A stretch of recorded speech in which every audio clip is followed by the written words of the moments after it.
A retired Sioux Falls doctor treated a military VIP while he was a Navy physician during the Vietnam War. Dr. Frank Alvine got to know five-star Admiral Chester Nimitz, who was one of the most famous figures of World War II, overseeing Allied military operations in the Pacific Theater.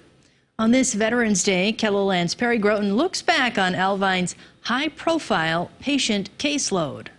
This is Admiral Nimitz signing the Japanese surrender aboard the USS Missouri. One of Frank Alvine's most prized military mementos is an autographed photo of Admiral Chester Nimitz, who served as Commander-in-Chief of the U.S. Pacific Fleet during World War II. The lieutenant said, would you like my autograph? I said, absolutely, Admiral. So then he said, next month when I come into the base, I'll bring my Japanese surrender and I'll autograph it for you. Alvine was a young Navy first lieutenant stationed at a military hospital in Oakland, California, where Nimitz would come for treatment for a heart condition from 1964 to 1965 during the height of the Vietnam War. And every month he would come in, he had a Marine entourage with limousines, flags flying.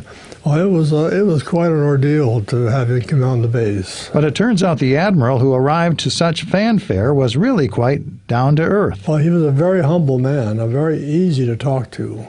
And we conversed about lots of things. You know, of course, the Vietnam thing was in full force at the time. Alvine treated hundreds of members of the military from all branches during the Vietnam War, and he doesn't have to look at old photos to remember the toll that the war took on so many young lives.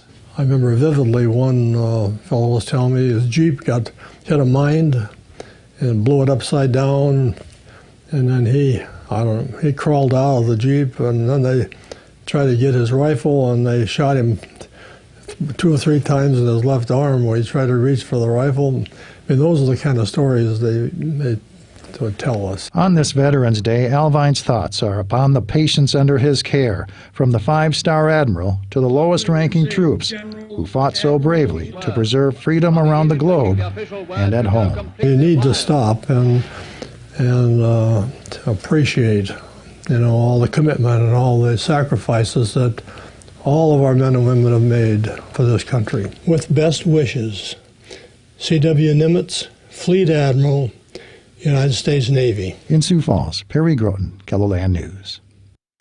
Alvine was discharged from the Navy in 1967. Yeah, he practiced medicine in Sioux Falls for 35 years, becoming a pioneer in orthopedic surgery. He was inducted in the South Dakota Hall of Fame in 2009. What a career. Oh, yeah. You know, I'm a bit of a World War II history buff, and Chester Nimitz is just huge in World War II history. He and Douglas MacArthur were the big guns over there in the Pacific. So, and they describe him as very opposite in personality. Sure. MacArthur very grandiose, and Nimitz just like he described, very down to earth. I could have listened to more of his Me stories. too. Me very too. Interesting. Yep.